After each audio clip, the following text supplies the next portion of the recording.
Assalamualaikum warahmatullahi wabarakatuh. Perkenalkan, nama saya Sonia Aulia Ristanti dengan NPM CG2211110089. Pada kesempatan kali ini, saya izin untuk memaparkan terkait tugas framing media dengan 6 judul berita.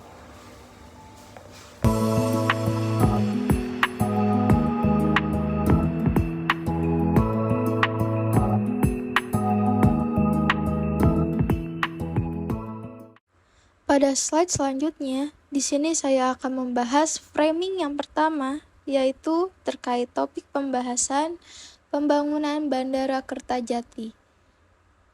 Judul berita pertama yang saya ambil ialah Bandara Kertajati dinilai berpotensi bangun ekonomi Jabar Utara.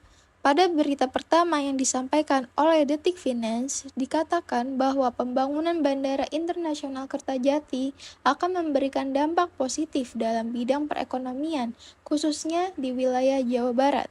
Framing yang dituju pada berita ini ialah memberikan pandangan kepada para pembaca bahwa adanya pembangunan bandara internasional di Kertajati akan semakin mempermudah jalur pendistribusian barang-barang produksi yang dihasilkan oleh wilayah sekitar bandara, sehingga hal ini akan meminimalisir waktu, tenaga, dan biaya ekonomi yang harus dikeluarkan oleh para produsen maupun masyarakat umum yang memiliki produk untuk diperjualbelikan, baik keluar provinsi bahkan keluar negeri. Selain framing tersebut, terdapat pula framing yang mengarah kepada proyeksi pembangunan Bandara Kertajati akan mempermudah para wisatawan untuk dapat mengunjungi wilayah Jawa Barat, sehingga dengan begitu akan menambah jumlah pendapatan bagi masyarakat Jawa Barat, dan pada intinya framing yang ditekankan ialah memihak kepada pembangunan Bandara Internasional Kertajati dengan menonjolkan sisi positif perekonomian yang ditimbulkan dari adanya pembangunan bandara ini. Dilanjut dengan judul berita yang kedua, yaitu akui proyek Bandara Kertajati belum sukses. Pemerintah ungkap biang keroknya. Pada berita kedua yang disampaikan oleh Detik Finance dikatakan bahwa pembangunan Bandara Internasional Kertajati belum banyak memberikan keuntungan baik dari sisi pemerintah maupun sisi masyarakat Jawa Barat. Hal ini terjadi karena aspek pendukung dari operasional bandara belum berjalan dengan sebagaimana mestinya. Framing yang ingin ditunjukkan pada berita ini ialah memberikan pandangan kepada pembaca bahwa pembangunan Bandara Internasional Kertajati belum memenuhi segala potensi yang diharapkan, atau dapat dikatakan bahwa Bandara Kertajati belum berdampak positif atau memberikan keuntungan dalam hal perekonomian bagi masyarakat Jawa Barat. Framing ini dikuatkan pula dengan alasan yang disampaikan bahwa kondisi mangkraknya potensi bandara disebabkan oleh belum adanya fasilitas pendukung operasional bandara seperti jalan tol yang memudahkan akses ke bandara, fasilitas kesehatan, penginapan, dan keamanan, sehingga bandara belum efektif untuk dipergunakan. Berdasarkan kedua berita di atas, terdapat kontradiksi yang ditunjukkan pada berita pertama yang memberikan framing positif atas pembangunan Bandara Kertajati karena akan memiliki pengaruh keuntungan bagi masyarakat Jawa Barat dengan dibuktikan oleh proyeksi yang ada. Namun, hal ini bertolak belakang dengan realitas yang disampaikan oleh berita kedua yang memiliki framing negatif bahwa Bandara Kertajati belum berdampak apapun terhadap perekonomian masyarakat Jawa Barat. Pada slide berikutnya, saya akan membahas framing yang kedua, yaitu terkait arah dukungan Presiden Jokowi. Judul berita pertama yang saya ambil ialah Ganjar, sampai hari ini masih percaya Jokowi dukung saya.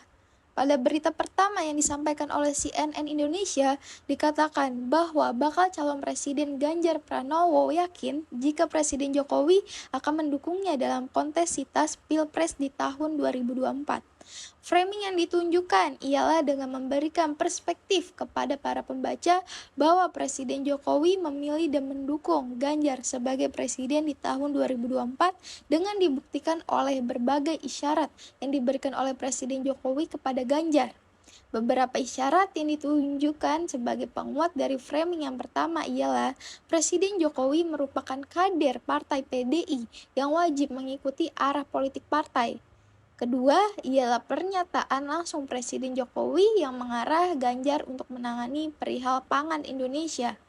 Ketiga, ialah orang-orang di sekitar Presiden Jokowi memiliki pengaruh yang kuat untuk mendorongnya dalam memilih Ganjar sebagai presiden berikutnya. Ketiga bukti tersebut menjadi penguat dari framing berita ini, sehingga para pembaca diarahkan untuk meyakini bahwa Presiden Jokowi lebih memilih Ganjar dalam urusan Pilpres 2024 yang akan datang. Dilanjut pada judul berita kedua, yaitu pengamat Kaesang gabung PSI, sinyal Jokowi dukung Prabowo. Pada berita kedua yang disampaikan oleh CNN Indonesia, dikatakan bahwa terjadinya peristiwa gabungnya Kaesang, anak Presiden Jokowi, ke Partai PSI, memberikan petunjuk jika Presiden Jokowi akan mendukung dan memilih bakal calon Presiden Prabowo di tahun 2024 mendatang. Framing yang kemudian ditunjukkan pada berita ini ialah keberadaan Partai PSI dalam beberapa waktu kebelakang lebih cenderung sering menghadiri acara-acara partai pendukung Prabowo dibandingkan acara-acara partai pendukung Ganjar, sehingga hal ini memberikan tanda bahwa arah dukungan PSI akan mengarah kepada Prabowo Subianto. Kemudian, dengan gabungnya Kaesang ke Partai PSI akan mengikat dirinya untuk memilih Prabowo sebagai calon presiden 2024. Secara tidak langsung, ini akan berdampak pula kepada pilihan Presiden Jokowi di Pilpres 2024 yang kemungkinan besar mengikuti arah politik anak-anaknya. Hingga pada akhirnya penekanan framing dalam berita ini ialah arah dukungan Presiden Jokowi lebih kepada calon presiden Prabowo Subianto. Berdasarkan kedua berita di atas, dapat tercermin terjadinya pro kontra mengenai arah dukungan Presiden Jokowi di pemilihan Presiden 2024. Pada berita pertama dikatakan bahwa Presiden Jokowi akan mendukung Ganjar Pranowo di pemilihan Presiden 2024 dengan dibuktikan beragam isyarat yang ditunjukkannya. Akan tetapi, pada berita kedua bertolak belakang, yaitu dengan menyampaikan bahwa keikutsertaan Kaesang di dalam Partai PSI menjadi petunjuk jika Presiden Jokowi akan mendukung Prabowo Subianto sebagai calon presiden 2024. Pada slide selanjutnya, saya akan membahas framing yang ketiga, yaitu terkait topik pembahasan fenomena konsumsi dengan judul berita pertama yang saya ambil ialah Pasar Tanah Abang, potret konsumsi yang tinggal kenangan. Pada berita pertama yang disampaikan oleh CNBC Indonesia, disampaikan bahwa telah terjadi penurunan konsumsi di Pasar Tanah Abang dengan dibuktikan sepinya pengunjung atau konsumen yang bertransaksi membeli produk di Pasar Tanah Abang. Framing yang dimunculkan pada pemberitaan ini ialah memberikan pandangan kepada para pembaca untuk dapat memahami kondisi Pasar Tanah Abang yang sepi pembeli dikarenakan kemunculan pasar online, yaitu e-commerce, yang berdampak kepada turunnya minat masyarakat untuk mengunjungi pasar secara offline. Pasar Tanah Abang dipilih sebagai indikator permasalahan karena pasar ini pada masa sebelumnya menjadi pusat perbelanjaan masyarakat, terutama masyarakat kota Jakarta dan sekitarnya, dan ini dapat menjadi cerminan bagi kondisi pasar-pasar lain di daerah. Melalui framing pemberitaan ini diharapkan akan meningkatkan minat masyarakat untuk kembali menghidupkan Pasar Tanah Abang sebagai pusat perbelanjaan karena di sanalah tempat para pelaku UMKM berada, sehingga dengan menghidupkan kembali pasar offline dan mengurangi transaksi di pasar online akan meningkatkan kualitas perekonomian masyarakat. Dilanjut pada judul berita kedua, yaitu warga Republik Indonesia habiskan 851 triliun buat belanja online, beli apa aja. Pada berita kedua yang disampaikan oleh CNBC Indonesia, disampaikan bahwa masyarakat Indonesia telah melakukan transaksi pembelian di e-commerce sehingga besarnya mencapai 851 triliun rupiah sepanjang tahun 2022 sampai dengan awal tahun 2023.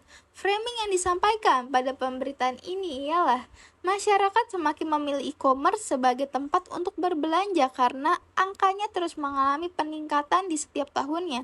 Selain itu, framing yang ditekankan pada pemberitaan ini yaitu bahwa konsumsi yang paling banyak dilakukan oleh masyarakat ialah untuk membeli barang elektronik, bukan untuk barang pakaian. Untuk sektor pakaian sendiri justru berada di peringkat ketiga setelah sektor elektronik dan mainan atau hobi. Sehingga dari framing yang disampaikan menunjukkan bahwa e-commerce tidak terlalu berpengaruh besar dalam aktivitas pembelian sektor pakaian. Jika dibandingkan antara kedua framing berita di atas, maka berita pertama memberikan pandangan bahwa e-commerce berdampak negatif pada sektor industri pakaian secara offline dengan ditunjukkan fenomena sepinya pembeli di pasar Tanah Abang. Akan tetapi, pada framing kedua disampaikan bahwa penggunaan e-commerce semakin meningkat. Akan tetapi, untuk transaksi sektor pakaian terbilang rendah karena berada di peringkat ketiga, bukan peringkat paling pertama, sehingga terjadi pro kontra dalam topik konsumsi pakaian ini.